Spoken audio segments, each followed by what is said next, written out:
तो very good morning all. Welcome to BSC institute. तो हम लोग हमारी एमसीक्यू सीरीज चल रही है जो यूनिट 7 से रिलेटेड है। तो कल हम लोगों ने यूनिट 7 से रिलेटेड एक टॉपिक को कंप्लीट किया था। ठीक है, आज के सेशन में हम लोग किसके बारे में पढ़ने वाले हैं? इकोसिस्टम के बारे में। ठीक है, या बोल सकते हैं जो हमारे पारिस्थितिकी जो यंत्र है, किस तरीके से बोल सकते हैं कि उससे रिलेटेड हमको क्वेश्चन देखने को मिल सकते हैं, उस तरीके के क्वेश्चन हम लोग डिस्कस करने जा रहे हैं। ठीक है, तो स्टार्ट करते हैं हम लोग पहले क्वेश्चन से। ठीक है, तो अगर हम लोग सिलेबस के हिसाब से देखें तो सिलेबस का लास्ट सेकंड टॉपिक हमारा क्या है? इकोसिस्टम, जिसमें हम लोगों ने कल के सेशन में हम लोग देखेंगे तो हम लोगों ने एनवायरमेंट फैक्टर्स और बायोडाइवर्सिटी से रिलेटेड क्वेश्चंस को देखा था। ठीक है, कल जो भी हमारे क्वेश्चंस थे वो किससे रिलेटेड थे? एनवायरमेंटल फैक्टर्स और बायोडाइवर्सिटी से। क्या बचा था? इकोसिस्टम बचा था। तो आज के सेशन में हम लोग किस चैप्टर को या किस टॉपिक को कंप्लीट करेंगे? इकोसिस्टम को। तो नेक्स्ट देखो, the set of ecosystem is called a, जो भी इकोसिस्टम का सेट होता है उसको किस समूह को किस नाम से कहा जाता है?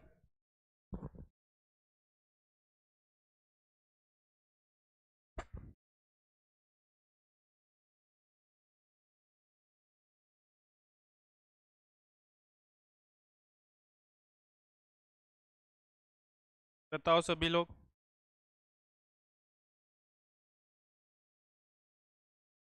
तो जो भी इकोसिस्टम होता है उस इकोसिस्टम का जो समूह होता है उसको क्या कहा जाता है? सेट को क्या बोलते हैं हम लोग?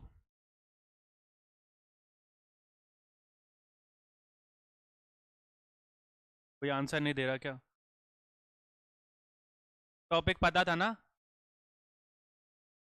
ठीक है, जो भी हमारे इकोसिस्टम का सेट होता है उसको क्या बोला जाता है? बायोम बोला जाता है। ठीक है, क्या बोला जाता है? ठीक है, जिसको हम जी वोम के नाम से भी जानते हैं हिंदी में। तो बायोम क्या होता है? एक तरीके से बोल सकते हो कि हमारे जो भी बायोटिक और अबायोटिक, और बोल सकते हैं कि हमारी थिंग्स होती है, जो भी बायोटिक है और अबायोटिक है। ठीक है, तो ये दोनों के दोनों जो बोल सकते हैं जो स्पेसिफाइड एक जगह पे किसी टेम्परेचर पे वेजिटेशन हुआ या हमारे जो वाइल्ड लाइफ हुआ जो हमको एक स्पेसिफिक जगह से मिलते हैं उसको हम लोग क्या बोलते हैं? बायोम बोलते हैं।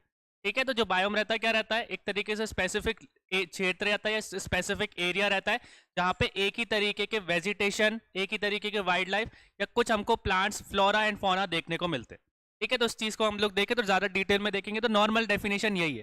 ठीक है, और बोल सकते हैं कि बोल सकते हैं कि जो हमारी न्यूट्रिएंट साइकिल रहती है ना, ये जो फूड चेन रहती है उसको रेगुलेट करने में जो एक जगह हमको मदद करती है उसको भी हम लोग बायोम बोलते हैं। ठीक है, तो हम लोग यहाँ पे क्या देखा कि जो सेट रहता है या जो समूह रहता है इकोसिस्टम का उसको क्या बोला जाता है? बायोम बोला जाता है। अब आपसे कोई पूछे कि हमारे वर्ल्ड में मेजर कितने टाइप के बायोम्स हमको फाइंड आउट मतलब देखने को मिलते हैं? कितने टाइप्स ऑफ बायोम होते हैं हमारे वर्ल्ड में? मेजर वैसे 7 बोले जाते हैं, पर मेजर अगर देखे जाए तो मेजर टाइप्स ऑफ बायोम कितने हैं हमारे पास?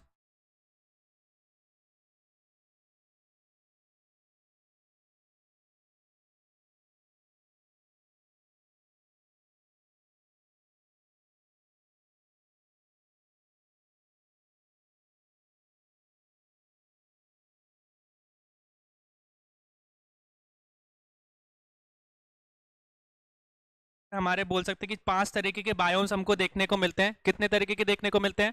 5 तरीके। कौन कौन से होते हैं? लगाने, हाँ कोशिश करो 5 को लगाने की। इकोसिस्टम जो आसपास में पानी से रिलेटेड हो सकता है, डेजर्ट से रिलेटेड हो सकता है, ग्रासलैंड से रिलेटेड हो सकता है। 2 और बताओ।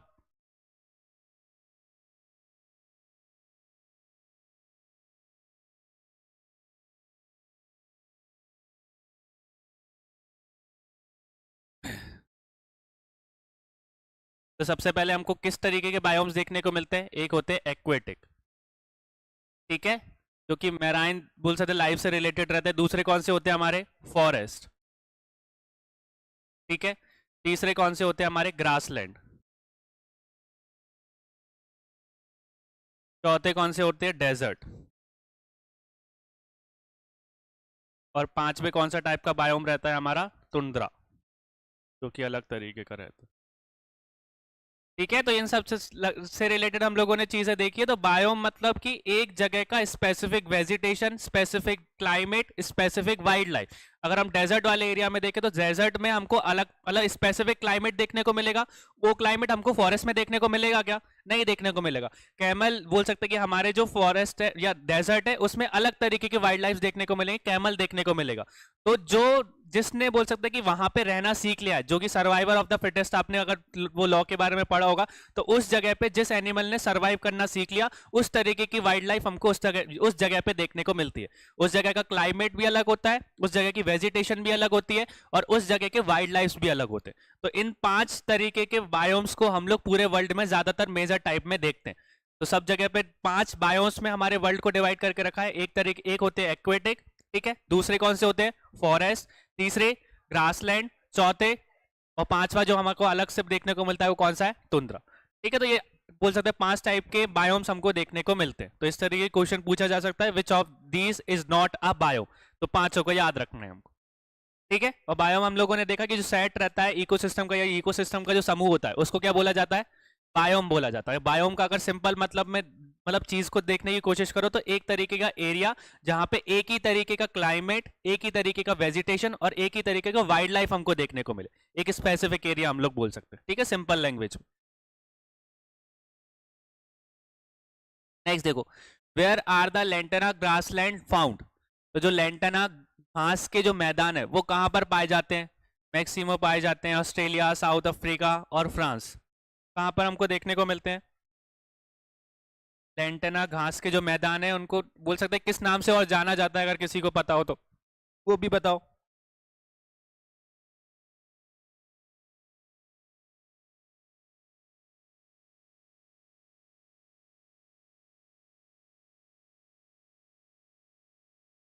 किस वाले एरिया में देखने को मिलते हैं हमको, तो जो लेंटेना घास के मैदान है वो हमको साउथ और सेंट्रल अमेरिका में देखने को मिलते हैं। किस वाले एरिया में देखने को मिलते हैं, ठीक है। तो इनको अगर आप देखो तो जो लेंटेना ग्रासलैंड है उनको दूसरे नाम से किस नाम से जाना जाता है, बेसिकली वर्ल्ड में अमेरिकन सर्ब्स के नाम से जाना जाता है,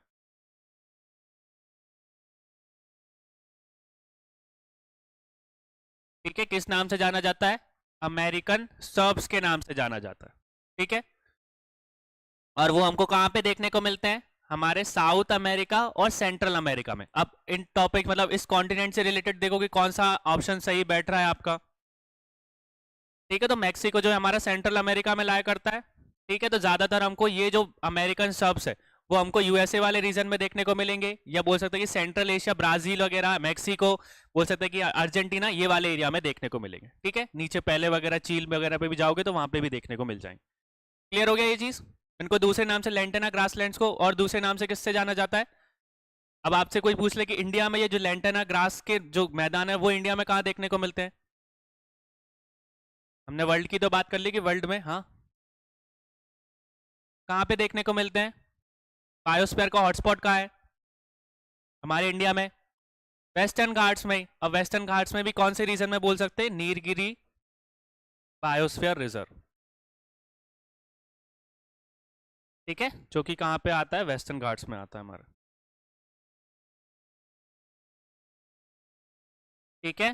तो लेंटेना घास के मैदान इंडिया में आपसे पूछा जाए तो किस एरिया में हमको देखने को मिलते हैं, वेस्टर्न घाट्स में। और वेस्टर्न घाट्स में भी कहां पर, नीलगिरी बायोस्फीयर रिजर्व में, ठीक है। ज्यादातर अगर आप देखो तो इनको ब्रिटिशर्स ने इंट्रोड्यूस करा था, ठीक है। बाहर की मतलब कि ये बोल सकते हैं कि एलियन स्पीसीज है। एलियन स्पीसीज के बारे में जानते हो, हमारी इंडिया की जो रहती है वो इंडिजीनियस स्पीसीज रहती है, और जो बाहर से लाई जाती है उनको एलियन स्पीसीज बोलते हैं हम लोग। तो ये ब्रिटिशर्स के द्वारा लाई गई थी, ठीक है। क्लियर हो गया ये चीज। नेक्स्ट देखो, what is the cycling of element in an ecosystem called. तो परिस्थितिकी यंत्र के तत्वों के चक्रण को क्या क्या कहा जाता है, what is the cycling of element in a ecosystem called.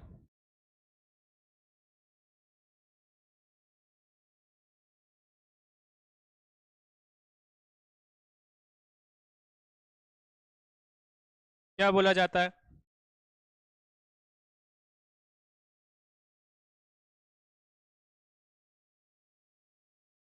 तो उसको क्या बोला जाता है, बायो जियोकेमिकल साइकिल, ठीक है। इसको अगर साइक्लिंग को देख रहा है तो न्यूट्रिएंट साइकिल ऑफ एलिमेंट भी बोला जाता है इसको, ठीक है।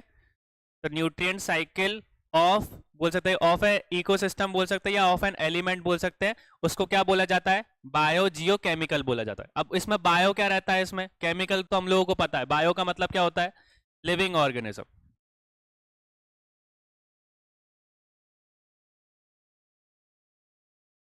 ठीक है, और जियो के अंदर क्या आ सकता है हमारा, जियो का मतलब क्या होता है हमारा, जियो वाली चीज में क्या आएगी, जियोग्राफी के बारे में हम लोग पढ़ते हैं तो इसमें आ जाएगा हमारा रॉक, एयर एंड वाटर।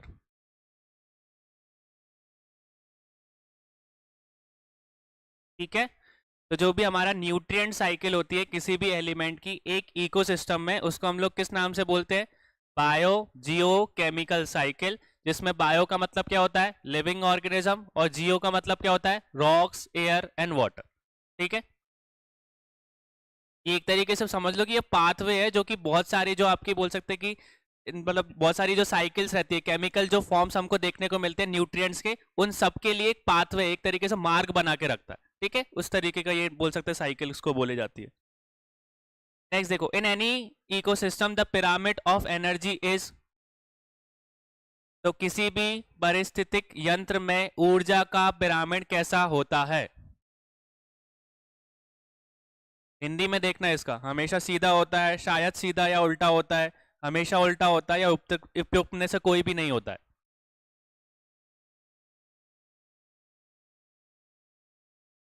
कैसा होता है, हमेशा सीधा होता है, इसलिए इंग्लिश में हम ऑलवेज स्ट्रेट नहीं बोलते, अपराइट बोलते हैं इसको।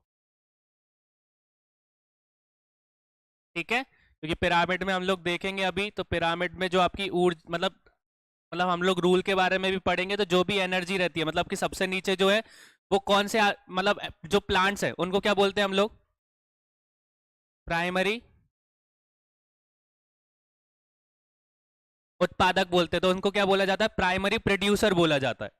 ठीक है, प्राइमरी प्रोड्यूसर के बाद में सबसे पहले जो घास को खाते हैं, या डियर जो है उसका एग्जाम्पल है, डियर को हम लोग पहला क्या बोलेंगे, प्राइमरी कंज्यूमर। ठीक है, प्राइमरी कंज्यूमर के बाद में डियर को कौन खाएगा, लायन खाएगा, तो लायन को क्या बोलते हैं हम लोग, सेकेंडरी कंज्यूमर। और उसके ऊपर फिर बोल सकते हैं कि लायन बीच में आ गया, कोई और बीच में आ जाता तो टर्शरी कंज्यूमर भी आ जाता। ठीक है, तो जो इसमें जो भी आपका ट्रांसफर है एनर्जी का, कैसे, अगर प्लांट में मान के चलो कि 10,000 किलो कैलोरीज अगर उसके अंदर हमको एनर्जी देखने को मिलती है, तो जब उसको कोई डियर खाएगा तो उसके अंदर कितनी परसेंट एनर्जी जाएगी, 10%। ये रूल पता है आप लोगों को, तो 10% मतलब अपराइट, मतलब कि कोई भी जो भी इंसान किसी एनिमल को खाता है तो उसके अंदर कितनी एनर्जी ट्रांसफर होती है, 10% एनर्जी ट्रांसफर होती है। तो 10,000 का इसको डियर को कितना मिलेगा, 1,000। ठीक है, और 1,000 वाली चीज जब लायन खाएगा तो उसको कितना मिलेगा। ठीक है, तो इस तरीके से जो हमारा पिरामिड रहता है वो कैसे चलता है, हमेशा अपराइट की फॉर्म में चलता है, हमेशा सीधा फॉर्म में चलता है, मतलब कि ऊपर की तरफ चलता है। ठीक है, तो इसमें हमारा आंसर क्या हो जाएगा, हमेशा सीधा।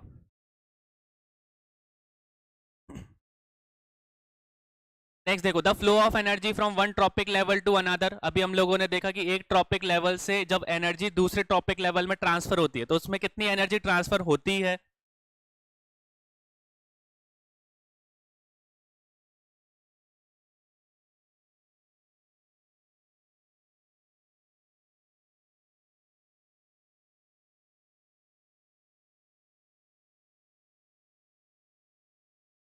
ठीक है, तो अभी बताया मैंने उसको क्या बोला जाता है, 10% एनर्जी ट्रांसफर होती है। तो अभी पिरामिड का हम लोगों ने वो देखा था। ठीक है, तो ये चीज याद रखना हमारी। ठीक है, तो कोई भी चीज है, जैसे प्लांट से अगर हम स्टार्ट कर रहे हैं तो जो प्लांट रहते हैं वो कैसे रहते हैं, हमारे प्राइमरी प्रोड्यूसर रहते हैं। ठीक है, उत्पादक रहते हैं। फिर इसके बाद अगर कोई डियर आएगा तो बोल सकते हैं कि कोई और, मान के चलो कि कोई और चीज हम लोगों ने बीच में ली, तो वो जो डियर है उसको किस में माना जाएगा, प्राइमरी कंज्यूमर में। तो कंज्यूमर के बाद इसके ऊपर की जो चेन चलेगी उसको हम लोग बोलेंगे सेकेंडरी कंज्यूमर, जो लॉयन हो सकता है, और लॉयन के ऊपर अगर किसी ने ऊपर भी किसी ने लायन को खाया तो वो उसको हम लोग क्या बोलेंगे, टर्शरी कंज्यूमर। तो इस तरीके से जो एनर्जी भी रहती है वो कैसी फॉर्म में जाती है, 10% एनर्जी ट्रांसफर होती है। अगर प्लांट में 10,000 थी तो हमारे डियर में कितनी जाएगी, 1,000। फिर इसके बाद लायन में कितनी जाएगी, और लायन को जो खाएगा उसके पास कितनी जाएगी। तो इसमें क्या होता जा रहा है, 10% मतलब हमारा निकलता जा रहा है। तो 10,000 का 10% 1,000, 1,000 का 10% बोल सकते हैं कि 100। इस तरीके से हमारी जो फूड चेन है वो चलती है। ठीक है, अगर आपसे पूछे कि इस ट्रांसफर को किस नाम से जाना जाता है, ठीक है, जो भी एनर्जी का ट्रांसफर होता है एक ट्रॉपिक से दूसरे ट्रॉपिक में, उसको किस नाम से जाना जाता है? तो याद रखना, उसको बायो एनर्जेटिक के नाम से जाना जाता है। ठीक है, या कैलोरी फ्लो के नाम से जाना जाता है। ठीक है, जो भी एनर्जी ट्रांसफर होती है उसको बोल सकते हैं कि किस नाम से, या नाम से जाना जाता है, किस शब्द का हम लोग वर्ड का इस्तेमाल करते हैं, तो उसको बोलते हैं बायो एनर्जेटिक्स। ठीक है, कोई तो दिक्कत है? अब बता दूंगा, अभी मैं नेट पे सर्च करके देखता हूँ। ठीक है, तो बायो एनर्जेटिक, और दूसरे को क्या बोलते हैं हम लोग? कैलोरी फ्लो बोलते हैं। और नेक्स्ट में हम लोग देखते हैं, तो जो हमारा पाथ रहता है, जो कि मार्ग रहता है ट्रांसफर का, उसको हम लोग क्या बोलते हैं? फूड चेन बोलते हैं।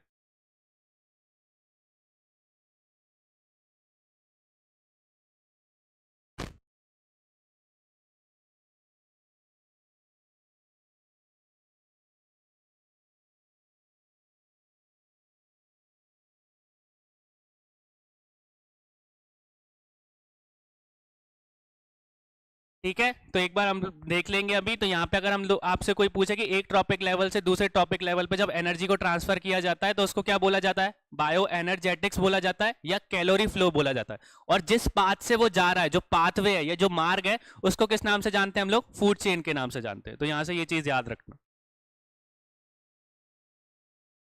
नेक्स्ट देखो, in which ecosystem the pyramid of biomass is inverted. तो जीव भर की जो पिरामिड है, किस पारिस्थितिक यंत्र से उलट जाता है?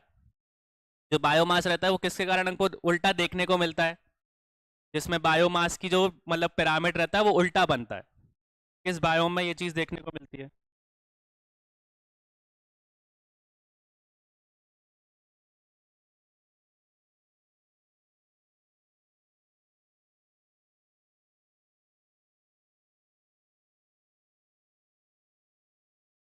ठीक है, तो जो जीव भर रहता है या बायो का जो पिरामिड रहता है या बायोमास का जो पिरामिड रहता है, किस में उल्टा देखने को मिलता है हमको? पॉन्ड में, तालाब में देखने को मिलता है। अगर ये नहीं दिखा रहे तो मैराइन लिखा रहे, तो मैराइन भी हमारा क्या हो जाएगा? सही हो जाएगा। मैराइन मतलब कि समुद्री। ठीक है, तो समुद्र में जो भी बायोम हमको देखने को मिलता है, उसका जो जीव भर है या बायोमास है, वो किस फॉर्म में देखने को मिलता है? जो पिरामिड फॉर्म होता है वो इन्वर्टेड फॉर्म में हमारा देखने को मिलता है। नेक्स्ट देखो, the driving force of N ecosystem is. तो हमारा जो पारिस्थितिक यंत्र का बोल सकते हैं प्रेरक बल क्या होता है? क्या बोला जाता है उसको?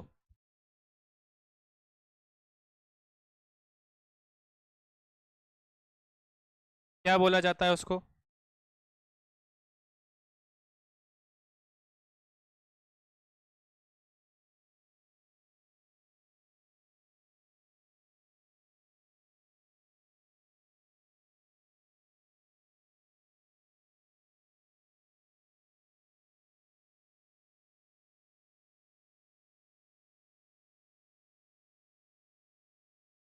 ठीक है, तो क्या बोला जाता है? सोलर एनर्जी बोला जाता है। ठीक है, तो जो भी हमारा पारिस्थितिक यंत्र का जो प्रेरक बल है वो क्या बोला जाता है? सबसे पहली चीज सोलर एनर्जी बोला जाता है, या बोल सकते हैं फोटोसिंथेसिस की फॉर्म में हम लोग जो देखने को मिलता है। ठीक है, अब यहाँ पे अगर हम लोग देखें तो यहाँ पे वो फाइटोप्लेटॉन्स के बारे में आप लोगों ने देखा है? वो चीज नहीं समझा रहा हूँ, ज्यादा डीप हो जाएगा। इतना बस इतना याद रखना कि जो हमारा ड्राइविंग फोर्स रहता है किसी भी इकोसिस्टम का, वो क्या होता है? हमारा सोलर एनर्जी। नेक्स्ट देखो, under which branch of energy environment is studies. तो विज्ञान का किस शाखा में अंतरिक्ष पर्यावरण का अध्ययन किया जाता है?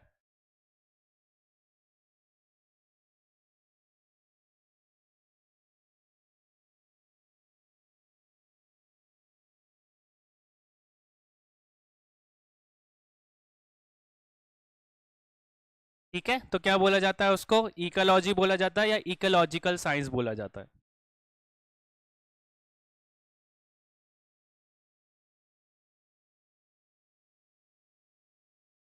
ठीक है, तो जो भी हमारी ब्रांच रहती है जिसमें हम लोग, जिसके अंतरिक्ष शाखा के अंतरिक्ष हम लोग पर्यावरण का अध्ययन करते हैं, उसको क्या बोलते हैं?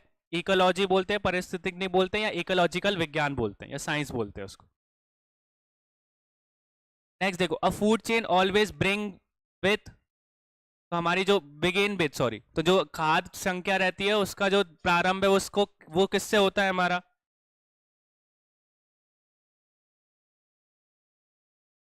ठीक है, तो किससे होता है हमारा, जो भी सबसे पहले फूड चेन में क्या आते हैं हमारे प्राइमरी प्रोड्यूसर्स आते हैं, वो अपना खाना किसकी मदद से बनाते हैं, फोटोसिंथेसिस की मदद से। तो सबसे पहले क्या आएगा हमारा, फोटोसिंथेसिस आएंगे। ठीक है, नेक्स्ट देखो, which of the following is a lentic ecosystem. तो बोल सकते हैं कि कौन इनमें से कौन सा लेंटिक इकोसिस्टम है। लेंटिकल इकोसिस्टम क्या बोला जाता है। ठीक है, तो जो तालाब रहते हैं उसको हम लोग क्या बोलते हैं, लेंटिकल इकोसिस्टम बोलते हैं। अगर तालाब आपको देखने को नहीं मिले तो ठहरा हुआ पानी, जो स्टैंडिंग वाटर रहता है ना, जो ठहरा हुआ पानी हमको देखने को मिलता है, या जो स्टैंडिंग वाटर रहता है, या जो तालाब रहता है जो बंद रहता है जिसमें फ्लो हमको देखने को नहीं मिलता, उसके अंदर जो बोल सकते हैं कि बायोम या एक तरीके से इकोसिस्टम देखने को मिलता है, उसको हम लोग किस नाम से बोलते हैं, लेंटिकल इकोसिस्टम के नाम से जानते हैं। ठीक है,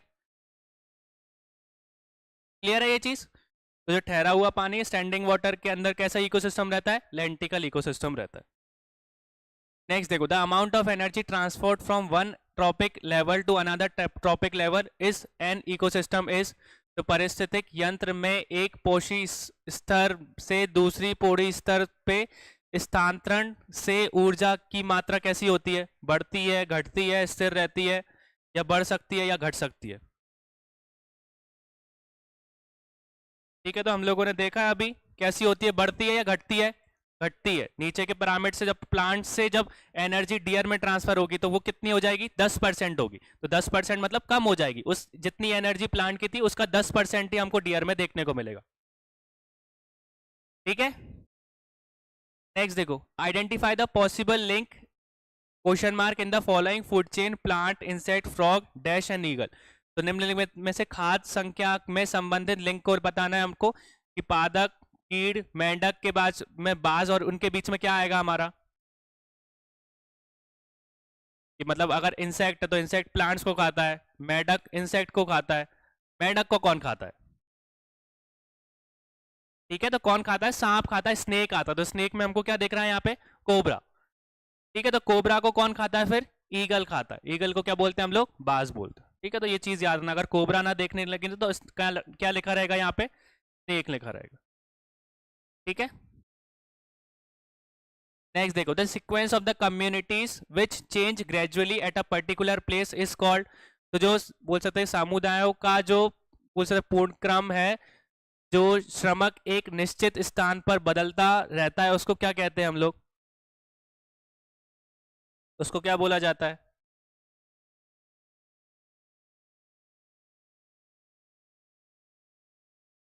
ठीक है, तो उसको क्या बोलते हैं हम लोग, सीयर बोलते हैं।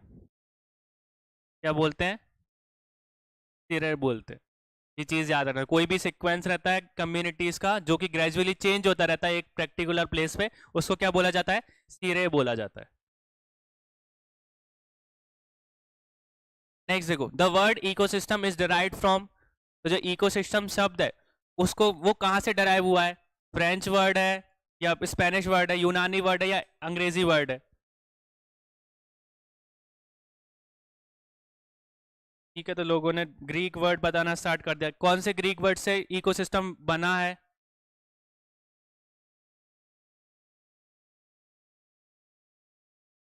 किससे बना है, ओइकस से बना है। ठीक है, तो जो इकोसिस्टम वर्ड है वो कहाँ से डिराइव हुआ है, ग्रीक वर्ड से डिराइव हुआ है। ग्रीक वर्ड मतलब हमारा ग्रीक का कौन से वर्ड से डिराइव हुआ है, तो ओइकस से। ठीक है, ठीक है, नेक्स्ट देखो, who coined the term ecosystem. तो इकोसिस्टम या का जो शब्द है किसने उसका प्रतिपादक किया था, सबसे पहले इस शब्द का इस्तेमाल किसने किया था,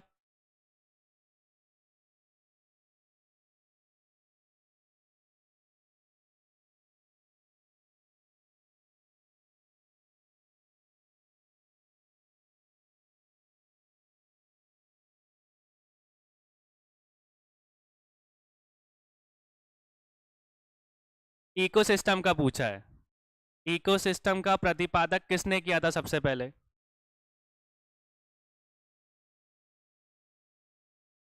किसने किया था, सर आर्थर जी टेंसली। ठीक है, किस ईयर में किया था? तो 1935 में किया था। ठीक है, किस शब्द का इस्तेमाल किया था इन्होंने? सबसे पहले सर आर्थर जी टेंसली ने इकोसिस्टम का इस्तेमाल किया था। अब आप जो आंसर बता रहे हो, जो एनेट्स रेकल है, उन्होंने किसका इस्तेमाल किया था? आंसर तो बता दिया आप लोगों ने। अब वो जो आर्सेल है वो किससे रिलेटेड है? वो उन्होंने कौन से शब्द का प्रतिपादक किया था? तो आर्सेन हैकल ने कौन से शब्द का इस्तेमाल किया था? इकोलॉजी का इस्तेमाल किया था। ठीक है, तो ये कंफ्यूज मत होना। और किस ईयर में कर दिया था? लगभग बहुत पहले का टाइम है, 1889 के टाइम पे करा था उन्होंने इस चीज का पता। ठीक है, तो इकोसिस्टम से पहले किसकी खोज हो गई थी? इकोलॉजी की खोज हो गई थी। अब इकोलॉजी जो शब्द है उसका प्रतिपादक किसने किया था? एल्सेल्ट हैकल ने किया था। और इकोसिस्टम की बात की तो इकोसिस्टम का प्रतिपादक किसने किया था? सर आर्थर जी टेंसली ने। तो इसमें से ऑप्शन कौन सा सही हो जाएगा हमारा? इनमें से कोई नहीं। ठीक है, तो ये गलत मत करके आना। दो चीज होती है यहाँ पे, उस शब्द को हमको देखना पड़ेगा इसमें। क्लियर है ये चीज? नेक्स्ट देखो, the concept of ecological transition from first used by, तो पारिस्थितिक संक्रमण अवधारणा का सर्वप्रथम उपयोग किसने किया था? किसने किया था भैया इसका इस्तेमाल?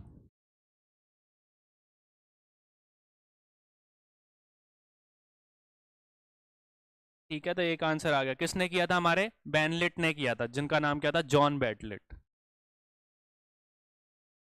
ठीक है, किस ईयर में किया था?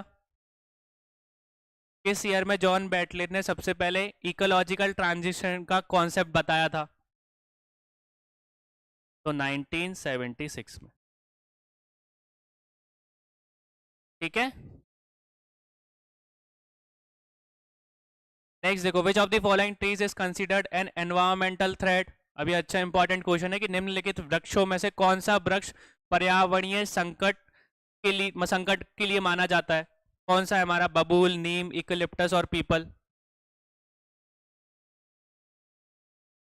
कौन सा है हमारा? इकोलिप्टस। क्यों बोला जाता है भैया? ये एनवायरमेंटल थ्रेट क्यों है इसको लगाना? इसके कारण क्या हो जाता है ऐसा जो कि बाकी? ठीक है, तो ये चीज है कि ये जो ग्राउंड वाटर लेवल रहता है उसको कम करने की कोशिश करता है। अगर जहां पे बारिश कम होती है, उस बारिश कम होने वाली जगह पे आप इक्लिप्टस को लगा दोगे तो जो ग्राउंड वाटर है, जो जमीन का पानी है, उसको एब्जॉर्ब करना शुरू कर देगा। ठीक है, और उसको बहुत ज्यादा पानी की जरूरत पड़ती है, इसलिए जहां पे बरसात नहीं होती उस वाली जगह पे इक्लिप्टस को नहीं लगाना चाहिए, वरना क्या होगा? हमारा एनवायरमेंटल डैमेज हो जाएगा। ठीक है, पर्यावरण जो है संकट में आ जाएगा। ठीक है, तो ग्राउंड वाटर लेवल को कम करता है हमारा इक्लिप्टस। नेक्स्ट देखो, the transition zone between the two different communities is called, तो दो भिन्न समुदायों के बीच का जो संक्रमण क्षेत्र रहता है उसको किस नाम से बुलाया जाता है?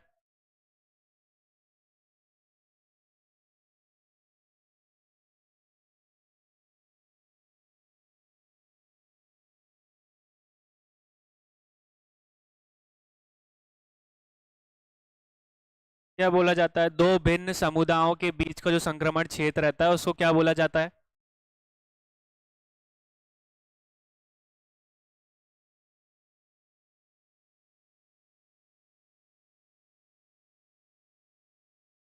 ठीक है, तो क्या बोला जाता है? इकोटोन बोला जाता है। क्या बोला जाता है? अब एग्जाम्पल दे सकते हो क्या होता है इकोटोन? मतलब एक बोल सकते हैं, इन्होंने तो बता दिया कि the transaction zone between to different communities, या बोल सकते हैं कि दो भिन्न समुदायों के बीच का संक्रमण क्षेत्र को हम लोग क्या बोलते हैं? इकोटोन बोलते हैं। अब लैंग्वेज में अगर नॉर्मल वेज में हम लोग एग्जाम्पल देखने की कोशिश करें तो क्या होता है हमारा? एक तरीके के फॉरेस्ट के बारे में आप लोगों ने देखा है, मैनग्रूव फॉरेस्ट के बारे में सुना है? जो मैनग्रूव फॉरेस्ट है वो इकोसिस्टम इकोटोन का सबसे अच्छा एग्जाम्पल है। क्या ऐसा क्या चीज हमको मैनग्रूव फॉरेस्ट में देखने को मिलता है? इसमें दो भिन्न भिन्न चीजों को हमको देखने को मिलता है कि ये जो फॉरेस्ट है वो हमको कहाँ पे देखने को मिलता है? एक तो मैराइन लाइफ में, और मैराइन के साथ में कैसा होता है हमारा? टेरेस्ट्रियल भी होता है। मतलब कि आपने देखा है कि जो मैनग्रूव फॉरेस्ट रहता है, जो पानी मतलब कि वो दलदल वाले इलाके में आपको देखने को मिलता है। दलदल वाला इलाका कैसा रहता है?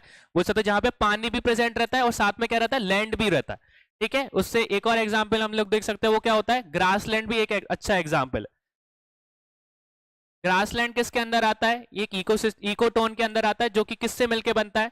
थोड़ा सा फॉरेस्ट वाला एरिया और थोड़ा सा डेजर्ट वाला एरिया।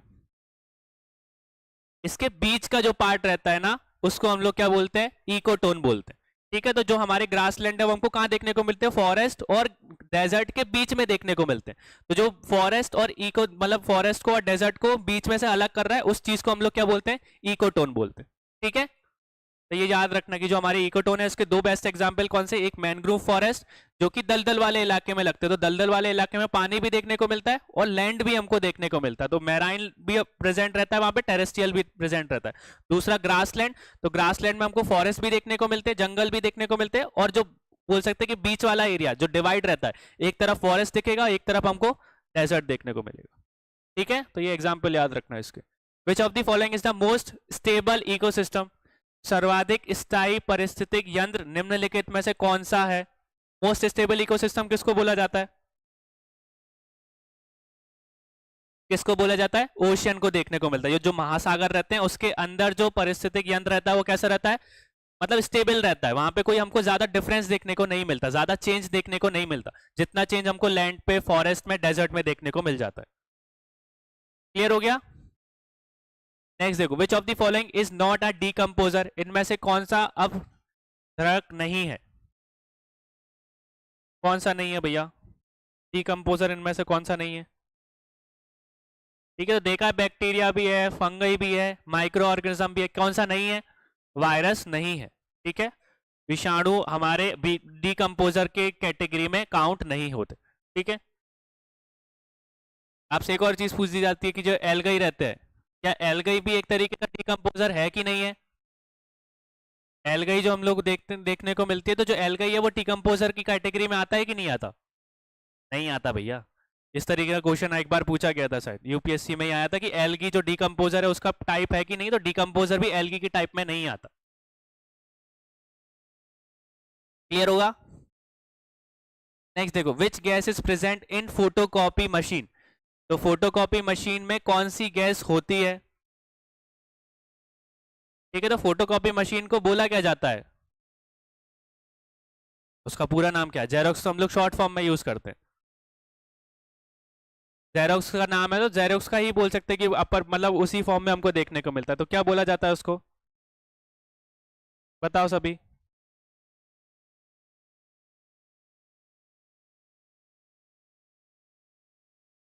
तो क्या बोला जाता है उसको, जेरोग्राफिक कॉपिंग मशीन, कॉपिंग या प्रिंटिंग मशीन होता है। ठीक है, जिसको हम शॉर्ट फॉर्म में किस नाम से जानते हैं, जेरोक्स के नाम से बोलते हैं हम लोग, बोला ना कि जेरोक्स निकाला लो।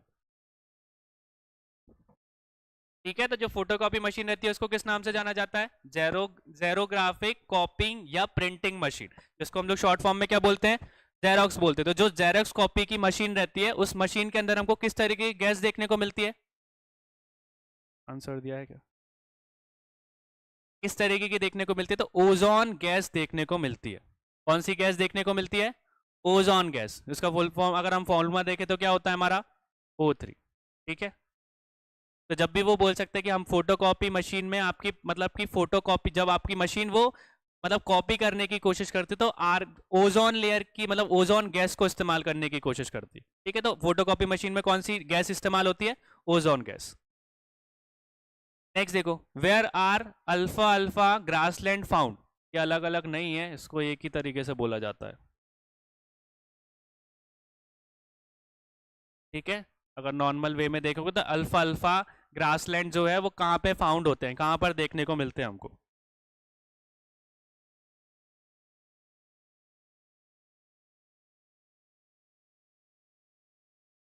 कहाँ पे देखने को मिलते हैं। अगर हम लोग कॉन्टिनेंट के हिसाब से देखें तो कॉन्टिनेंट में किस कॉन्टिनेंट में ज्यादा देखने को मिलते हैं हमको, साउथ अमेरिका और बोल सकते हैं कि नॉर्थ अमेरिका में, तो दोनों जगह हमको बोल सकते हैं। और सबसे ज्यादा कहाँ पे पाए जाते हैं, दो जगह पे पाए जाते हैं, एक है यूएसए और दूसरा कौन सा है, अर्जेंटीना। ठीक है, तो इसमें से हमारा कौन सा देके रखा है, अर्जेंटीना देके रखा है, तो अर्जेंटीना को टिक कर देंगे। अगर यूएसए होता तो यूएसए को लगा देते। तो सबसे आपसे आप पूछे कि अल्फा अल्फा ग्रासलैंड जो है या जो हमारा घास का मैदान है अल्फा अल्फा, वो सबसे ज्यादा हमको कहाँ पे देखने को मिलता है, एक यूएसए में, अमेरिका में, और दूसरा हमारा अर्जेंटीना में। ठीक है, अब एक और चीज यहाँ पे कि जो अल्फा अल्फा ग्रासलैंड है, ये जो घास का मैदान है, इसको भी बोल सकते हैं कि हम किसी चीज के लिए इस्तेमाल करते हैं। इसका इस्तेमाल मतलब कि बोल सकते हैं कि खाने में हम लोग यूज करते हैं, जो अल्फा अल्फा जो ग्रासलैंड या घास रहती है उसको मेडिसिन में इस्तेमाल किया जाता है। ठीक है, तो मेडिसिन में भी हम लोग देखें तो इसके अंदर कौन सा विटामिन हमको देखने को मिलता है, तो विटामिन के इसके अंदर होता है। ठीक है, तो विटामिन के जो है वो किसके अंदर रहता है, हमारा अल्फा अल्फा ग्रासलैंड के मतलब लिए रहता है, और इसका इस्तेमाल बहुत सी जगह पे मेडिकल फील्ड में किया जाता है मेडिसिन बनाने के लिए।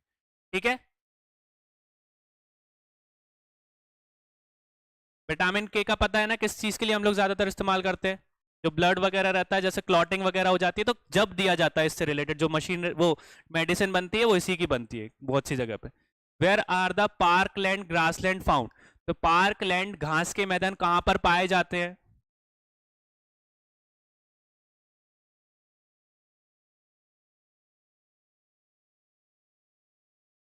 कहाँ पर पाए जाते हैं भैया।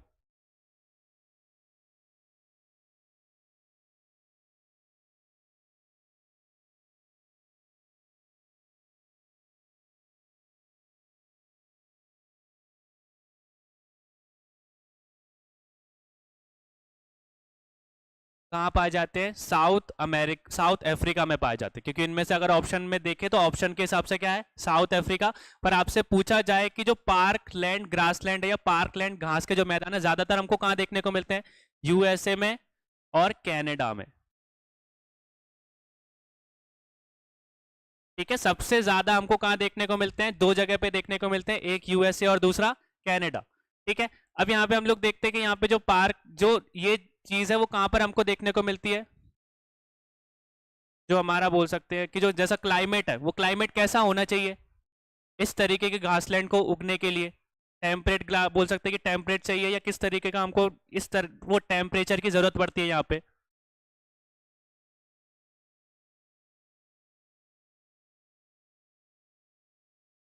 ठीक है, तो यहाँ पे हमको कैसा देखने को मिलता है, तो वास्ट टेम्परेट ग्रासलैंड हमको देखने को मिलते हैं, जिनको हम लोग पार्क ग्रास के नाम से जानते हैं। ठीक है, तो आपसे अगर पूछा जाए कि पार्क लैंड जो ग्रास लैंड है वो किस तरीके के रहते हैं, तो वास्ट टेम्परेट ग्रास लैंड रहते हैं।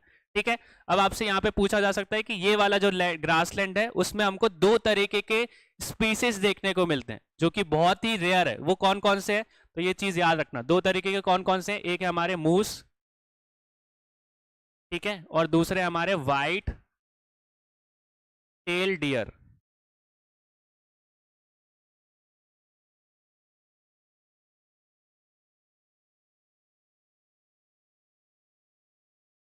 ठीक है, दो तरीके की प्रजाति हमको देखने को मिलती है डियर की, एक है मूस। मूस कौन होते हैं, डियर के बारे में सुना है, तो डियर की स्पीसीज के सबसे लार्जेस्ट और हैवीएस्ट डियर होते हैं। ठीक है, तो मूस का याद रखना, मूस कौन होते हैं, डियर की ही प्रजाति के रहते हैं, पर डियर की फॉर्म में सबसे भारी और सबसे लंबे डियर्स होते हैं, सबसे बड़े हिरन होते हैं, उनको मूस बोला जाता है। और दूसरे कौन से हमको इस ग्रासलैंड में देखने को मिलते हैं, व्हाइट टेल डियर। ठीक है, तो सफेद पूंछ वाला हमको हिरण यहाँ पे देखने को मिलता है। तो ये दो तरीके के एनिमल्स जो है पार्कलैंड ग्रासलैंड में देखने को मिलते हैं, जो कहां पर स्थित है ज्यादातर, यूएसए और कनाडा वाले रीजन में। नेक्स्ट देखो, green milk has been developed by dash central food technological research institute, तो ग्रीन मिल्क का विकास डैश केंद्रीय खाद्य तकनीक अनुसंधान संस्थान द्वारा किया गया था। कहां पर किया गया था ग्रीन मिल्क को,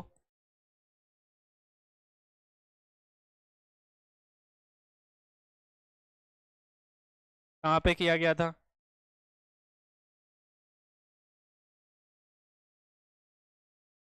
तो कहाँ देखने को मिला था हमको, ये मैसूर में देखने को मिला था। तो अगर आपसे कोई पूछे कि central food technological research institute कहाँ पर है, तो कहाँ पर स्थित है, वो मैसूर में स्थित है। अब ये ग्रीन मिल्क है क्या, ग्रीन मिल्क कैसे बनाया था इन लोगों ने, तो याद रखना कि सब्जियों के सोर्स से बनाया था, वेजिटेबल सोर्स से बनाया। किससे बनाया था, जो वेजिटेबल रहती है सब्जी रहती है उनकी मदद से इस मिल्क को बनाया गया था, जिसमें कौन कौन सी चीजों का इस्तेमाल किया था, मोरिंगा के बारे में सुना है, ड्रम स्टिक जो आती है, सोजना की फली जिसको हम लोग बोलते हैं, तो जिनको मोरिंगा बोलते हैं या ड्रमस्टिक जो रहती है, उन उसका इस्तेमाल किया था, चिया का इस्तेमाल किया गया था और मशरूम का इस्तेमाल किया गया था इस तरीके के मिल्क बनाने के लिए। ठीक है, तो 3 सब्जियों के याद रखना कि जो ड्रमस्टिक आती है या जो मोरिंगा हम लोग बोलते हैं, जो सोजना की फली जिसको हम लोग बोलते हैं, उसका इस्तेमाल किया गया, मशरूम का इस्तेमाल किया गया और चिया का इस्तेमाल किया गया। उन तीनों से मिलकर इस मिल्क को बनाया गया था। ठीक है, तो जो कहाँ पर हमको कहाँ किस इंस्टीट्यूट में देखने को मिला था ग्रीन मिल्क, तो central food technological research institute या केंद्रीय खाद्य तकनीक अनुसंधान संस्थान द्वारा बनाया गया था। ठीक है, और ये इसका हेडक्वार्टर कहाँ पर स्थित है, तो मैसूर में। ये चीज भी यहाँ पे याद रखना। और जो ग्रीन मिल्क है वो कौन कौन सी सब्जियों से मिलकर ज्यादातर बना था, तो मोरिंगा, चिया और तीसरा मशरूम। तो 3 इसका ज्यादा इस्तेमाल किया गया था। या आपसे अगर ऐसा नहीं पूछा जाए तो ये किस तरीके की चीजों से बनाया गया था, तो वेजिटेबल सोर्स से बनाया गया था, ये सब्जियों का इस्तेमाल करके बनाया गया था। ठीक है, तो इस तरीके से क्वेश्चन अगर आपको फ्रेम करके मिल जाए तो सभी चीजों को याद रखना। नेक्स्ट देखो, which is the largest ecosystem on earth, तो पृथ्वी का सर्वाधिक बृहत्तम पारिस्थितिक यंत्र कौन सा है, क्या बोला जाता है लार्जेस्ट इकोसिस्टम, क्या बोला जाता है, बायोस्फीयर को बोला जाता है। जैव मंडल जो हमारा है वो लार्जेस्ट इकोसिस्टम है, कहाँ का, हमारे वर्ल्ड का या अर्थ पे। ठीक है, इसमें सारी चीजें कंबाइन रहती है हमारी। नेक्स्ट देखो, which of the following activities disturb the ecological balance, निम्न में से किस कार्य से पारिस्थितिक संतुलन बिगड़ता है, किसके कारण बिगड़ता है भैया,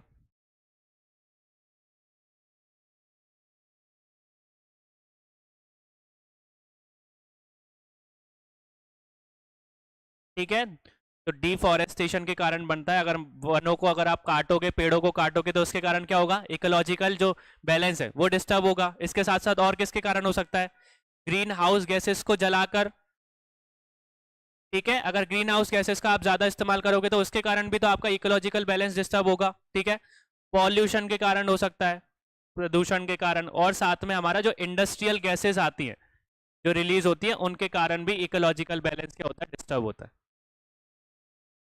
ठीक है, मेन ये 4 चीजें याद रखना कि इकोलॉजिकल बैलेंस जो है वो किन 4 चीजों के कारण डिस्टर्ब होता है। तो एक तो हमको देके रखा है डिफॉरेस्टेशन, वनों को काटना मतलब वृक्षों को काटना।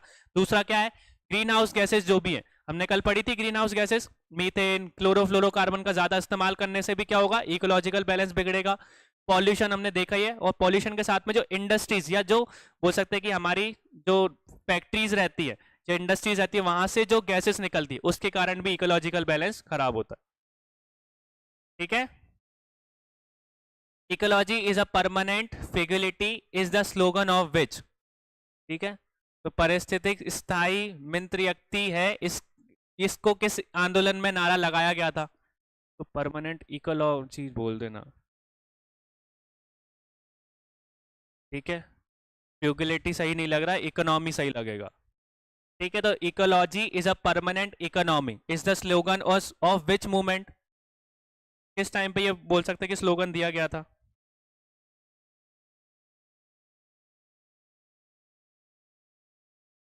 किस टाइम पे दे के रखा था, तो ये चिपको आंदोलन के टाइम पे हमको देखने को मिला था। ठीक है, तो इसको दिया किसने था, ये स्लोगन किसके द्वारा दिया गया था, तो डॉक्टर, या डॉक्टर तो नहीं थे वो, सुंदरलाल बहुगुणा। ठीक है, तो किस ईयर में दिया गया था ये स्लोगन, तो 1970s के टाइम पे दिया गया था। और ये स्लोगन किसको दिया था, हमारे जो बोलते सुंदरलाल बहुगुणा ने ये वाला स्लोगन किसके लिए इस्तेमाल किया था, इंदिरा गांधी को, इंदिरा गांधी के खिलाफ इस्तेमाल किया था, क्योंकि इंदिरा गांधी उस टाइम पे बहुत सारे पेड़ों को काट के इंडस्ट्रीज बना रही थी। तो 1970s के टाइम पे ये सुंदरलाल बहुगुणा ने चिपको आंदोलन के टाइम पे ये बोला था कि ये जो हमारी इकोलॉजी है, जो पेड़ है, वो हमारे लिए क्या है, भविष्य का जरिया है एक तरीके से। ठीक है, नेक्स्ट देखो, which of the following is the correct sequence of ecosystem in order of decreasing productivity, मतलब कि हम लोग देखें तो कौन सा, मतलब कि बोल सकते हैं कि हमारी परियंत्रों की घटती उपयुक्तता के क्रम में किसका निम्नलिखित में से कौन सा अनुक्रम सही है, प्रोडक्टिविटी किसकी कम होती जाती है हमारी,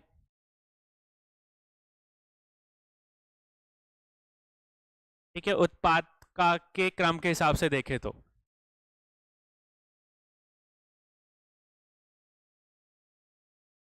ठीक है, तो कौन कौन सा है हमारा, सबसे पहले आएगा मैनग्रूव, ठीक है, फिर आते हैं हमारे ग्रास लैंड, फिर इसके बाद हमारे लेक्स और इसके बाद फिर हमारे ओशियंस।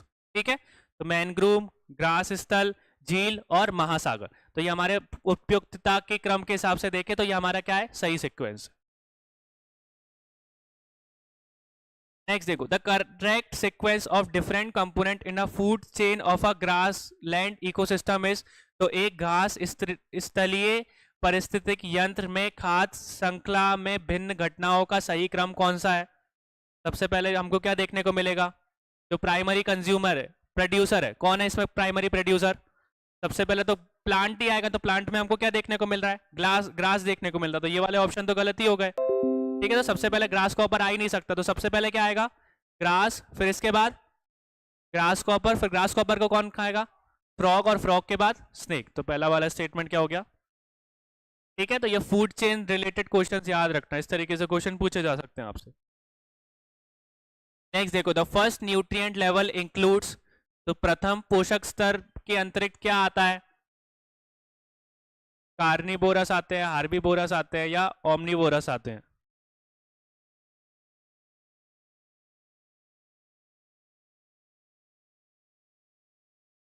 ठीक है, तो सबसे पहले हम लोगों ने पढ़ा था कि कोई भी चीज जो प्राइमरी प्रोड्यूसर मतलब हमारे जो जनरेट करते हैं उसी वही हमारे किस में आएंगे, सबसे पहले एक न्यूट्रिएंट लेवल में काउंट होंगे, तो इसमें से क्या है, हमारे ग्रीन प्लांट्स।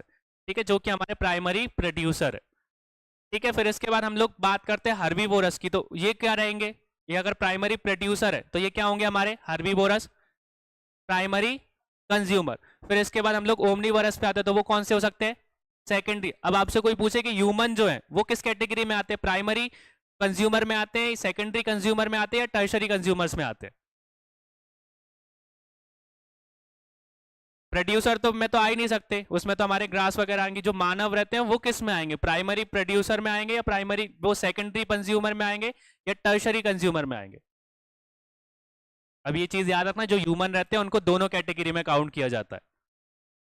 ठीक है, ह्यूमन जो है वो दोनों कैटेगरी में आएंगे, प्राइमरी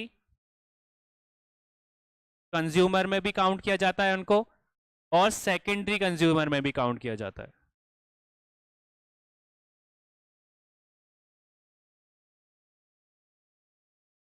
ठीक है, तो अगर इस तरीके के क्वेश्चन आपसे फ्रेम कर लिया जाए, या शायद हो सकता है एक है शायद ऐसा क्वेश्चन कि जो ह्यूमन रहते हैं वो किस कैटेगरी में काउंट होते हैं, तो जो प्लांट्स रहते हैं वो हमेशा प्राइमरी प्रोड्यूसर में ही आएंगे, और बाकी के जो एनिमल्स की हम लोग हार्बीवोरस को देखा तो वो हमेशा प्राइमरी कंज्यूमर की फॉर्म में ही आएंगे। ठीक है, फिर बोल सकते हैं कि हमारे जो ह्यूमन है वो किसकी कैटेगरी में आते हैं, प्राइमरी कंज्यूमर में भी आ जाते हैं और सेकेंडरी कंज्यूमर में भी आ जाते हैं। नेक्स्ट देखो, क्या ही गया शायद, हाँ यही है, in the food chain humans are. तो ह्यूमंस जो है वो किस कैटेगरी में आते हैं, हमारे प्रोड्यूसर तो है, प्राइमरी प्रोड्यूसर में आते हैं, प्राइमरी कंज्यूमर में आते हैं, या सेकेंडरी कंज्यूमर में अकेले आते हैं, या प्राइमरी और सेकेंडरी दोनों में आते हैं?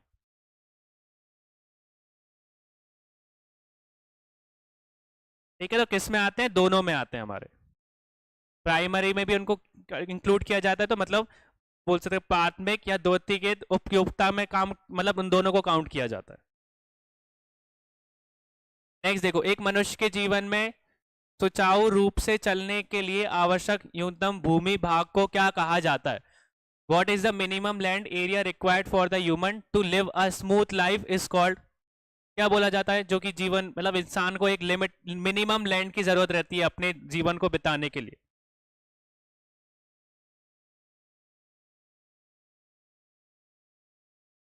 क्या बोला जाता है? इसका आंसर तो बताओ भैया। क्या बोला जाता है, पारिस्थितिकीय पाद, बोल सकते हैं कि हमारा छप, या बोल सकते हैं फुटप्रिंट, इकोलॉजिकल फुटप्रिंट।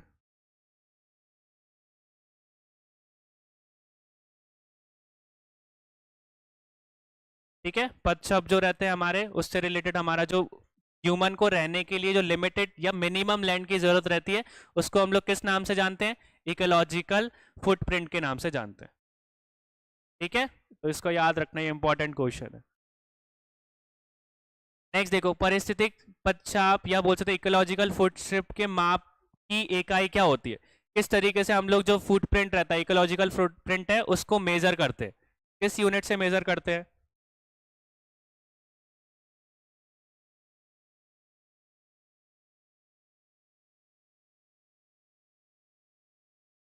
किससे हम लोग नापते हैं? तो याद रखना ग्लोबल हेक्टेयर से नापा जाता है। किससे नापा जाता है? हमारा भूमि लिए हेक्टेयर से नापा जाता है। इसको हम शॉर्ट में क्या लिखते हैं? GHA।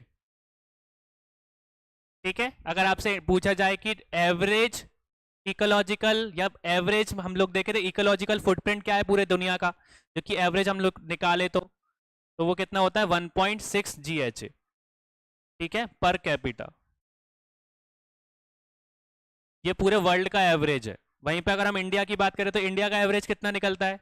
1 GHA निकलता है। ठीक है, तो ये कहाँ का है? इंडिया का।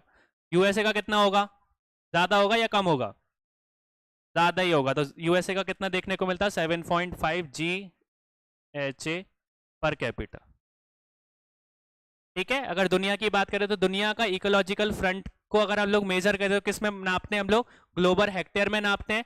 ग्लोबल हेक्टेयर में भी हम लोग देखें तो पूरे इंडिया का एवरेज कितना है? 1.6 ग्लोबल हेक्टेयर पर कैपिटा। ठीक है, इतना याद रखना। ठीक है, ये भी एक तरीके से बोल सकते पॉपुलेशन डेंसिटी के बारे में सुना है आप लोगों ने? मतलब कि एक क्षेत्र के एरिया में कितने लोग रहते हैं उसके हिसाब से हम लोग पॉपुलेशन डेंसिटी निकालते हैं ना, उसी तरीके का एक मेजर है इकोलॉजिकल फुटप्रिंट को निकालने का। The term deep ecology has been used by, सबसे पहले बोल सकते हैं ग्रहण परिस्थितिकी या डीप इकोलॉजी शब्द का सबसे पहले इस्तेमाल किसने किया था? ठीक है, तो एनिस नेस ने किया था। ठीक है, तो डीप इकोलॉजी का इस्तेमाल सबसे पहले किसने किया था? एनिस नेस ने किया था। नेक्स्ट देखो, व्हाट इज एन इकोलॉजिकल नीचे या परिस्थितिक निकेट या नीचे क्या है? इकोलॉजिकल नीचे किसको बोला जा सकता है?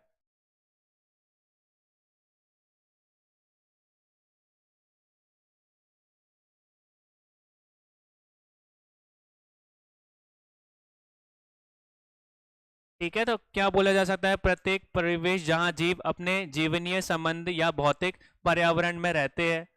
ठीक है, नेक्स्ट क्या है हमारा? कृषम अविवेश जहां जीव अपने जीवनीय संबंधित तथा भौतिक पर्यावरण में रहते हैं, या ए या बी? ठीक है, आर्टिफिशियल एनवायरनमेंट की बात कर रहे हैं ये लोग, या बोल सकते हैं कि नेचुरल एनवायरनमेंट की बात कर रहे हैं। तो इकोलॉजी जो है वो नेचुरल एनवायरनमेंट में आएगी या आर्टिफिशियल एनवायरनमेंट में आएगी? नेचुरल में आएगी। तो पहला वाला स्टेटमेंट सही है। उसमें ही क्या है? नेचुरल एनवायरनमेंट में वेयर द, मतलब जहां पे जो ऑर्गेनिज्म है lives in a biological relationship and the physical environment. हम लोगों ने देखा है कि हमारे आसपास में अगर हमको इकोसिस्टम बनाना है तो इकोसिस्टम कैसे काम करता है? हमको आसपास में नेचर के साथ में क्या करना पड़ेगा? कोऑपरेट करना पड़ेगा। ठीक है, तो वही सारी चीजें इसमें आती है।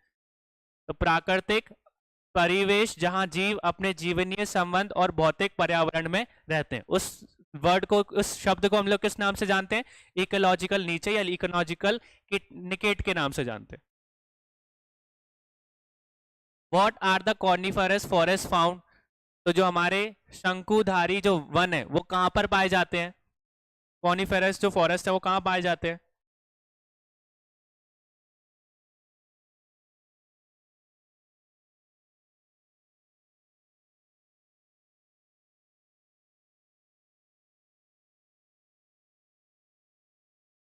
कहाँ पाए जाते हैं? हमारे पोल्स पे पाए जाते हैं भैया। टेम्परेट ग्रासलैंड का जोन का हम लोगों ने देखा था, टेम्परेट ग्रासलैंड में फॉरेस्ट नहीं पाए जाते। ये ऐसे फॉरेस्ट हैं जिनको हाई टेम्परेचर की जरूरत, सॉरी लो टेम्परेचर की जरूरत पड़ती है, जो कि हाई एल्टीट्यूड पर हमको देखने को मिलते हैं।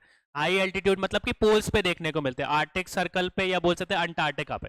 अब आपसे इंडिया की पूछा जाए कि इंडिया में जो कॉर्निफेरस फॉरेस्ट है वो कहाँ पे फाउंड होते हैं, किस रीजन में हमको देखने को मिलते हैं? इंडिया में कॉर्निफेरस फॉरेस्ट जो है वो हमको किस रीजन में देखने को मिलेंगे? अब मैंने आपको बताया था कि हाई एल्टीट्यूड पे देखने को मिलते हैं, या बर्फ वाले, या जिस जहाँ पे टेम्परेचर ज्यादा होता है वहां देखने को मिलते हैं, सॉरी कम होता है वहां देखने को मिलता है। तो कहाँ पे हमारा टेम्परेचर कम रहता है? हिमालय वाले रीजन पे। अब मैंने आपको बताया कि एल्टीट्यूड तो होना चाहिए पर हमारे रीजन भी होना चाहिए कि अगर लद्दाख वाले रीजन में या जम्मू कश्मीर वाले रीजन में देखोगे तो वहां पे बहुत बड़े बड़े पहाड़ है, तो वहां पे तो ये फॉरेस्ट सर्वाइव कर नहीं पाएगा। तो बीच वाले एरिया में हमको ये देखने को मिलता है, तो मिडल हिमालयाज में देखने को मिलता है। ठीक है, हम लोगों ने पढ़ा था पहला जो हिमाद्री है वो सबसे बड़े माउंटेन्स बोले जाते हैं, हिमाचल वाले रीजन में हमको देखने को मिलता है। और उसमें भी कहां पे देखने को मिलता है? ये अरुणाचल प्रदेश में।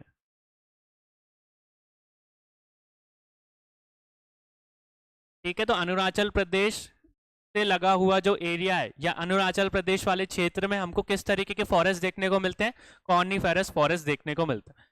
तो इस तरीके की चीजें याद रखना कि मिडल हिमालयाज में हमको देखने को मिलती है, कि मध्य हिमालय का जो रेंज है वहां पे ये फॉरेस्ट देखने को मिलता है। ठीक है, तो कॉनिफेरस फॉरेस्ट का इंडिया में पूछ लिया जाए तो अरुणाचल प्रदेश वाले एरिया में हमको देखने को मिलते हैं। और वैसे अगर टेम्परेचर की बात की जाए तो किस कहाँ देखने को मिलते हैं, हमको पोल्स पे देखने को मिलते हैं। नेक्स्ट देखो, which is called the lungs of the world, विश्व का फेफड़ा या लंग्स ऑफ द वर्ल्ड किसे कहा जाता है, किसको बोला जाता है? ठीक है, तो अमेजन फॉरेस्ट को बोला जाता है। अब आपसे कोई और पूछ ले कि लंग्स ऑफ द वर्ल्ड किस कंट्री को कहा जाता है, तो वो चीज भी याद रखना, ब्राजील को बोला जाता है। क्यों बोलते हैं ब्राजील को? कितना अमेजन फॉरेस्ट इसके अंदर आता है? हाँ, किसने बोला? बोलो पूरा। ठीक है, तो 60% हम लोग मान सकते हैं। तो 60% जो है वो किस में आता है, ब्राजील में आता है, 13% पेरू में आता है और 10% कोलंबिया में आता है। ठीक है, तो सबसे ज्यादा किस में हमको देखने को मिलता है, अमेजन फॉरेस्ट। अब आपसे कोई पूछ ले कि जो अमेजन फॉरेस्ट है वो कितनी कंट्रियों में फैला हुआ है, ये भी क्वेश्चन बन सकता है ना, कि क्योंकि साउथ अमेरिका का ज्यादातर एरिया में हमको अमेजन फॉरेस्ट देखने को मिलता है, ज्यादातर हमको ब्राजील में देखने को मिल रहा है, पर कितनी कंट्रियों में हमको अमेजन फॉरेस्ट देखने को मिल रहा है? कितनी है? 2, 3, 4, 5, 6? कितनी है हाईएस्ट? तो याद रखने की 9 कंट्रीज में देखने को मिलता है हमको। ठीक है, तो अमेजन फॉरेस्ट में घर पे जाके एक बार देखना कि जो अमेजन फॉरेस्ट है, मैंने 3 के तो नाम आपको बताई दिए, जो जो ज्यादातर अमेजन फॉरेस्ट को कंट्रीब्यूट करते हैं। तो सबसे ज्यादा ब्राजील में है, उसके बाद 13% पेरू में है और 10% कोलंबिया वाले रीजन में, और छोटा छोटा जो चिले अर्जेंटीना है उसमें भी हमको ये फॉरेस्ट देखने को मिलता है। इस तरीके का क्वेश्चन फ्रेम हो जाए तो याद रखना कि 9 कंट्रीज में हमको टोटल पूरा का पूरा अमेजन फॉरेस्ट कुछ ना कुछ भाग देखने को मिलता है। क्लियर हुआ ये चीज? नेक्स्ट देखो, who is the author of the book green development? Green development पुस्तक के लेखक कौन है?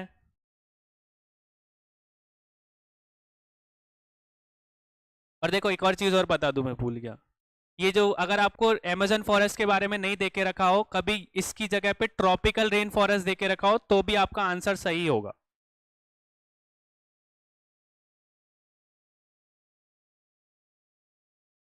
कभी अमेजन फॉरेस्ट नहीं देके रखा, अगर आपसे पूछ लिया जाए इस ऑप्शन में हिमालयन फॉरेस्ट या सवाना फॉरेस्ट, इस तरीके से ऑप्शन ना देकर आपको टेम्परेचर के हिसाब से देके रखा हो ना, कि डेसिडियस फॉरेस्ट या ट्रॉपिकल रेन फॉरेस्ट, तो आपके जो फेफड़े हैं, या बोल सकते हैं कि जो विश्व का फेफड़ा या लंग्स ऑफ द वर्ल्ड है, वो किस फॉरेस्ट में काउंट होते हैं, ट्रॉपिकल रेन फॉरेस्ट में काउंट होते हैं। तो इस तरीके का क्वेश्चन फ्रेम हो जाए तो याद रखना, कभी अमेजोन नहीं देके रखा हो, आपसे क्वेश्चन घुमा दिया जाए तो ट्रॉपिकल रेन फॉरेस्ट के अंदर ही हमको अमेजन देखने को मिलता है। नेक्स्ट क्या बोला, ऑथर ऑफ ग्रीन डेवलपमेंट कौन है? ग्रीन डेवलपमेंट बुक के लेखक कौन है हमारे?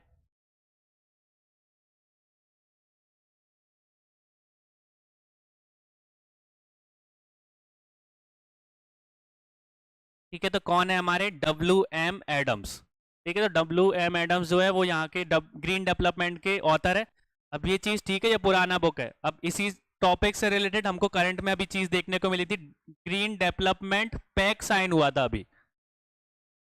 ठीक है, ये करंट की न्यूज है। ये ग्रीन डेवलपमेंट पैक्ट किस टाइम पे साइन हुआ था? अभी थोड़े दिन पहले हमको एक समिट देखने को मिली थी न्यू दिल्ली में, कौन सी थी वो?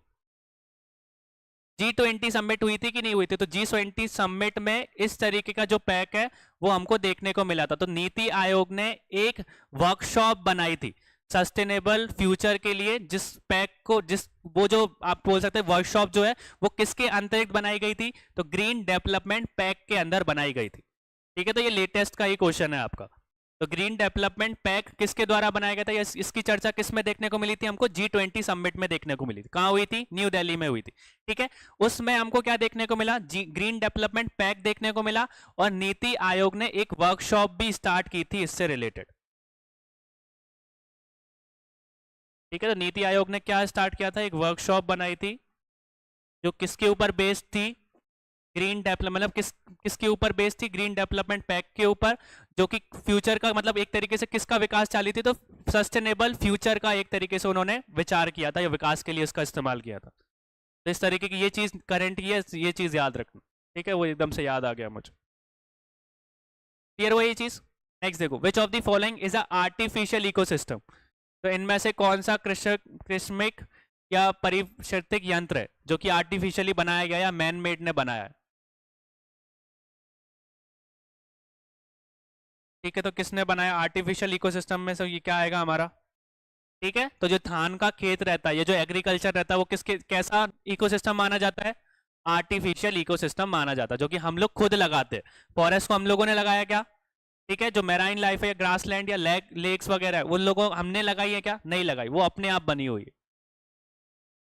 क्लियर हुआ ये चीज? नेक्स्ट देखो, in which Indian state an Indian pangolin was recently radio tagged on earth pangolin day? तो किस भारतीय राज्य ने अभी हाल ही में विश्व पेंगोलिन दिवस पर एक भारतीय पेंगोलिन को रेडियो टैग किया है? किसने किया है भैया रेडियो टैग?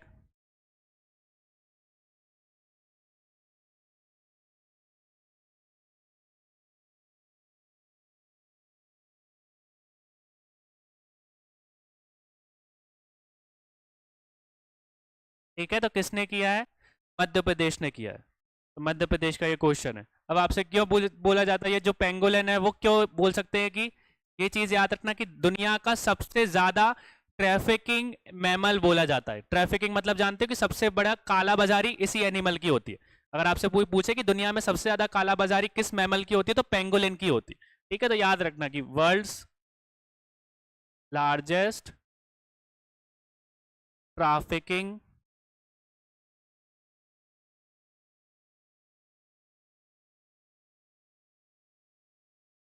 मैमल। ठीक है, क्यों ट्रैफिकिंग की जाती है भैया इसकी?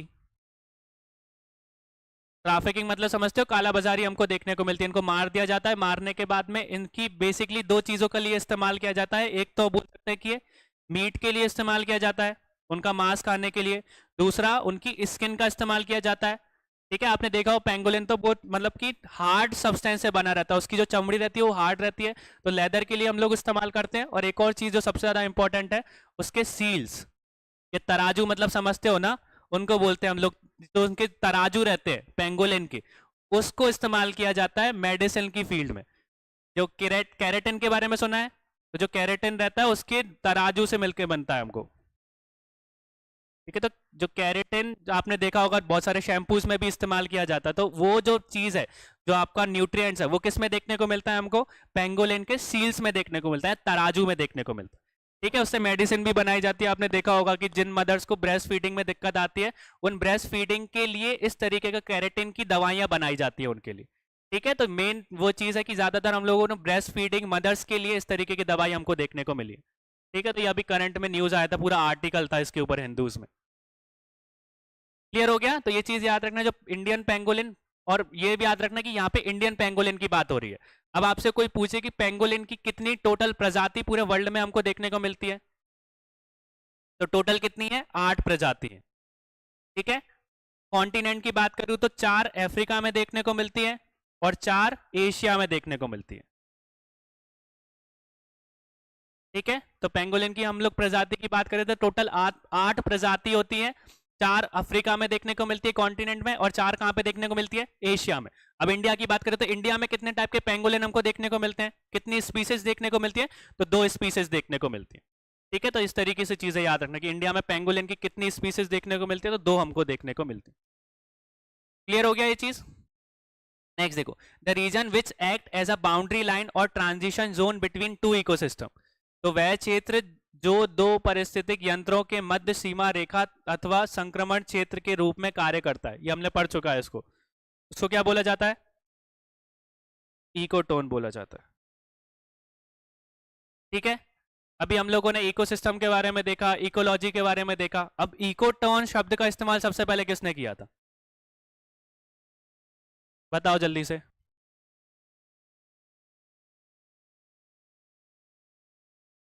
किसने किया था? एल्फ्रेड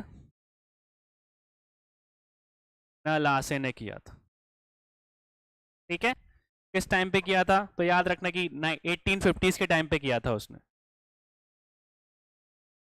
ठीक है, इकोसिस्टम देख लिया हमने, इकोलॉजी देख लिया। अगर आपका इकोटोन से आपसे पूछ लेता है कि इकोटोन शब्द का इस्तेमाल सबसे पहले किसने किया था, उत्पादक कौन है, तो Alfred Linus.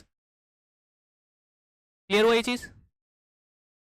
Which of the following region of our country is called the hotspot of biodiversity? तो कल हम लोगों ने पढ़ा था निम्नलिखित में से कौन सा हमारे देश का कौन सा क्षेत्र जैव विविधता का तत्व स्थल माना जाता है या हॉटस्पॉट ऑफ बायोडाइवर्सिटी माना जाता है?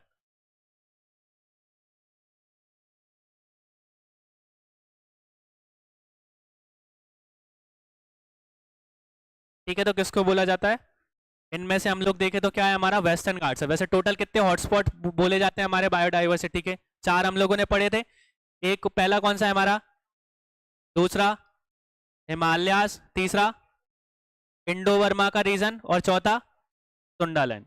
ठीक है, तो ये 4 बायोडाइवर्सिटी आपके हॉटस्पॉट याद रखना। नेक्स्ट देखो, वेयर इज IIFM या Indian institute of forest management located? कहां पर देखने को मिलती है Indian institute of forest management हमको?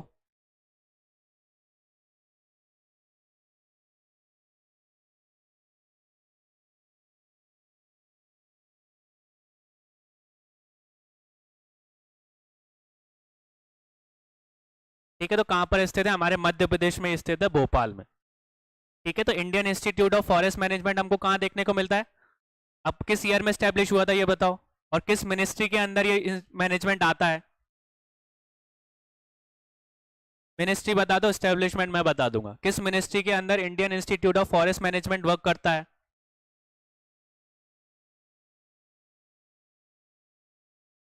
ठीक है, तो स्टैब्लिशमेंट ईयर बता दिया। किस ईयर में देखने को मिला? 1982 में। कौन सी मिनिस्ट्री के अंदर में काम करता है ये? कौन सी मिनिस्ट्री हो सकती है? मिनिस्ट्री ऑफ इलेक्ट्रॉनिक्स, तो मिनिस्ट्री ऑफ एनवायरमेंट से related, ministry of environment, forest and climate change. ठीक है, तो याद रखना किस मिनिस्ट्री के अंडर काम करता है, तो ministry of environment, forest and climate change. Next देखो, Nokrek biosphere reserve is located in which state? Nokrek biosphere reserve जो है वो कहां पर स्थित है?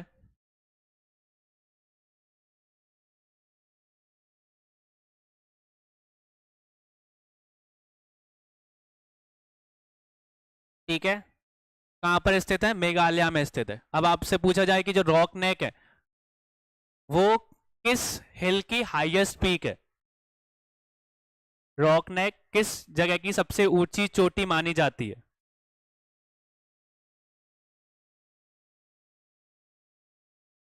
कल पढ़ा था ना हम लोगों ने, मेजो हिल्स के बारे में देखा, गैरो हिल्स के बारे में देखा। ये किस में आता है हमारा?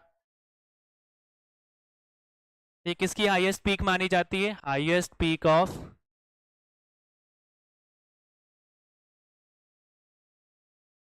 गारो हिल्स। गारो हिल्स की हाईएस्ट पीक है। ठीक है, हाइट पूछ ली जाए तो 1412 मीटर इसकी हाइट है। ठीक है, इसको बोल सकते हैं कि हमारे यूनेस्को ने बायोस्फीयर रिजर्व में ऐड किया था। किस ईयर में इसको यूनेस्को ने, बोल सकते हैं कि यूनेस्को की लिस्ट में काउंट कर लिया था बायोस्फीयर रिजर्व को? तो याद रखना, रॉकनेक बायोस्फीयर रिजर्व जो कि मेघालय में स्थित है, 2009 में हमको ये यूनेस्को ने इसको अपनी लिस्ट में साइन कर दिया था, वर्ल्ड हेरिटेज साइट में। ठीक है, तो रॉकनेक हिमालय का जो बायोस्फीयर रिजर्व है यूनेस्को की लिस्ट में भी हमको देखने को मिलता है। किस ईयर में इसको देखा गया था? 2009 में ये शामिल हो गया था। ठीक है, तो याद रखना रॉकनेक जो है वो कहाँ की हाईएस्ट पीक है? गारो हिल्स की। ठीक है, तो इस तरह के क्वेश्चन मैंने कल भी आपको बताए थे, तो उनको पढ़ लेना। गारो हिल्स की सबसे हाईएस्ट कौन सी है? फिर हमने खासी की भी, खासी की मैं नहीं बताई मैंने, खासी की पढ़ लेना। कल मीजो हिल्स आपको बताई दिया था। तो इस तरीके की हिल्स की जो हाईएस्ट पीक है वो एक बार पढ़ लेना यहाँ पे। देखो, India first national park was establish in the year. तो इंडिया का सबसे पहला राष्ट्रीय उद्यान किस वर्ष में स्थापित हुआ था?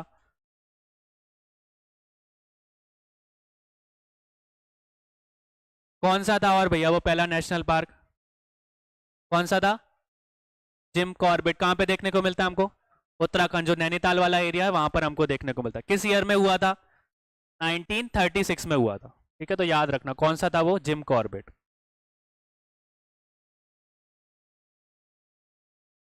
अभी आपसे पूछ लिया जाए कि इंडिया में टोटल कितने नेशनल पार्क हमको देखने को मिलते हैं, कितने देखने को मिलते हैं? 106 नेशनल पार्क देखने को मिलते हैं। एमपी की बात करें तो एमपी में कितने हैं? एमपी में कितने हैं लेटेस्ट? और अब आपसे पूछ लिया जाए कि अभी इंडिया का सबसे स्मॉलेस्ट नेशनल पार्क कौन सा बोला जाता है? सबसे स्मॉलेस्ट और सबसे लार्जेस्ट दोनों का आंसर बताओ। सबसे स्मॉलेस्ट नेशनल पार्क कौन सा है और सबसे लार्जेस्ट कौन सा है?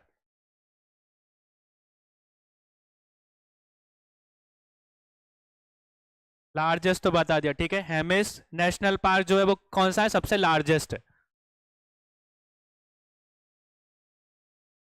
ठीक है। हेमिस नेशनल पार्क सबसे क्या है? लार्जेस्ट बोला जाता है। कहां पर स्थित है ये हेमिस नेशनल पार्क? ठीक है, लद्दाख में स्थित है। ये एक चीज के लिए और माना जाता है, ये लद्दाख का जो हेमिस नेशनल पार्क है वहां पे हमको एक तरीके की ऐसी प्रजाति देखने को मिलती है जो कि कहीं देखने को नहीं मिलती। क्या है वो? स्नो लेपर्ड, ठीक है, तो ये याद रखना, ठीक है। हिम तेंदुआ के नाम से हम लोग जिसको जानते हैं, हिंदी में हिम तेंदुआ बोलते हैं जिसको, ठीक है। तो जो स्नो लेपर्ड है वहां पे भी आप अगर जाके देखोगे तो भी आपकी किस्मत है अगर आपको गलती से वो दिख जाए तो। हर लोगों की मतलब कि बहुत से लोग उसकी फोटोग्राफी करने के लिए जाते हैं, उनको 2-2 3-3 महीने इंतजार करना पड़ता है उनकी फोटो क्लिक करने के लिए, तो इतना ईजी भी नहीं है उनको वहां पे मतलब कि देखना, ठीक है। तो बहुत किस्मत वाले लोग माने जाते हैं जो कि स्नो लेपर्ड को अपनी आंखों से देख पाते हैं, ठीक है। तो बहुत रेयर है ये एक तरीके से। हमने सबसे लार्जेस्ट देख लिया, हेमिस नेशनल पार्क। सबसे स्मॉलेस्ट कौन सा है?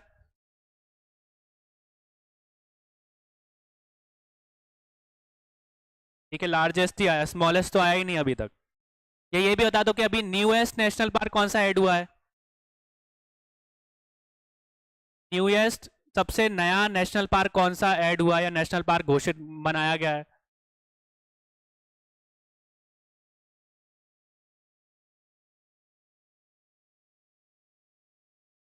ठीक है, तो कौन सा नेशनल पार्क है हमारा? रायमोना। जो रायमोना नेशनल पार्क है वो सबसे न्यू भी है और सबसे छोटा भी है। कहाँ पे देखने को मिलता है ये हमको रायमोना नेशनल पार्क? असम में, ठीक है। तो ये क्वेश्चन याद रखना, ये सारे के सारे क्वेश्चन हमने नेशनल पार्क से रिलेटेड देख लिए। हमसे क्या पूछा गया था? पहला नेशनल पार्क किस ईयर में देखने को मिला? 1936 में। कौन सा था वो? जिम कॉर्बेट, ठीक है। टोटल मध्य प्रदेश में बात की जाए तो कितने हमको देखने को मिलते हैं? इंडिया में कितने हैं? सबसे लार्जेस्ट नेशनल पार्क की बात करूं तो कौन सा है? Hemis national park. कहां पर स्थित है? लद्दाख में। क्यों स्पेशल है उसमें लिए?